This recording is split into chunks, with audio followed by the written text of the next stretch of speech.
Баршаңызға сәлем қыздар. Бүгін сіздерге өте дәмді әрі тез жасалынатын таңғы асқа сырнеке жасайтын боламыз. Бізге керегі сүзбеміз құрғақ болуы керек. Рассыпчатый деген түрін алыңыздар. Сулы сүзбеден сырнеке шықпайтын болады. Осы сүзбемізді осы сүзгіш арқылы бір тегіс етіп өткізіп алатын боламыз, немесе блендермен езіп алсаңыздар да болады.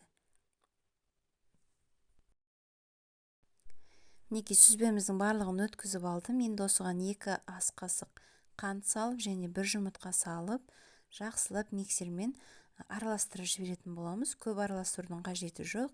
Жұмыртқа мен қант толықтай араласса болғаны. Мінекей барлығын араластырып алдық. Енді осының үстіне 2 үлкен ас қасық ұн салатын боламыз.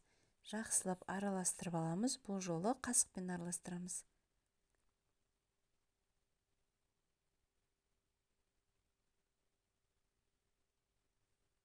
Мінекей жақсылап араластырып алдық.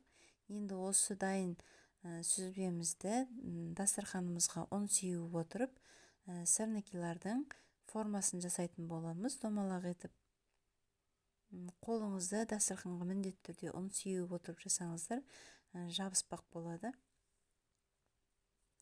Және де құрметті көрермен, менің каналыма әлде тіркелмеген болсаңыз, тіркелуді ұмытпаңыздар. Менің каналымда өте оңай, күнделікті жасалынатын тағамдар, пирогтардың рецепттері шығатын болады.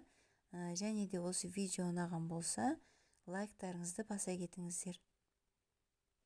Мінекей осылай барлық сырнекелерімізді домалақ формасын келтіріп жасап шығатын боламыз. Барлығын жасап қойғаннан кейін табамызға осындай сары май салып, қызып тұрған табамызға сырнекелерімізді 2 бетін қызартып отырып пісіріп алатын боламыз.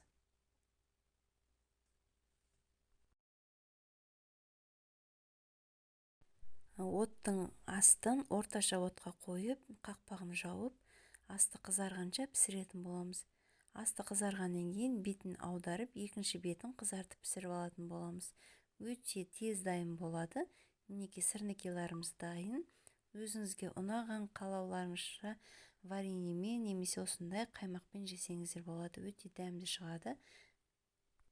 Сіздерді дәл осылай таңғы асқа жасап көріңіздер. Өте дәмді, ұнайды деген сенімдемін. Сіздермен болған Жұлдыз. Сау болыңыздар.